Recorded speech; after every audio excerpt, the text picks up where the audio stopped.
Good morning, everyone. This is your market update for Thursday, January 25th. I hope that you've had a great week so far.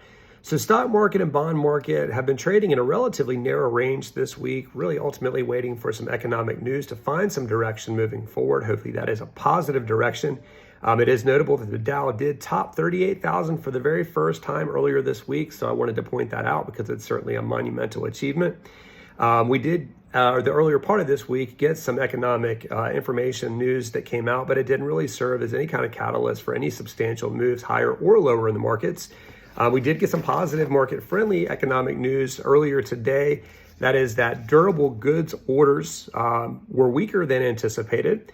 And also initial jobless claims from last week came in higher than anticipated. So that would support basically a cooling in the labor market. And of course, the durable goods orders are deflationary. So that continues to support the market's expectations or growing expectations that the Federal Reserve could very well start cutting the Fed funds rate at their next meeting in March. We will wait and see. We do have the PCE report, which is the personal consumption expenditures report, which is a key measure of inflation that the Federal Reserve looks at very strongly. That's coming out tomorrow morning.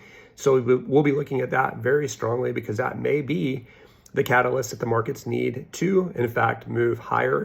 Hopefully, fingers crossed, if those numbers come in at expectations or lower, then we could see some nice movement higher, especially in the bond market, which would help to improve interest rates further. Stock market did start today higher. Currently, the Dow is up 112 points. NASDAQ's up 90. S&P 500 is up 23. Mortgage-backed securities continuing to fight with the 25-day moving average, but did start today up 8 basis points and are currently up 18 basis points. So hopefully we'll continue to move in the right direction. As I mentioned last week, it would be nice to see them bounce back up above the 25-day moving average. So we'll see if the PCE report tomorrow can help accomplish that.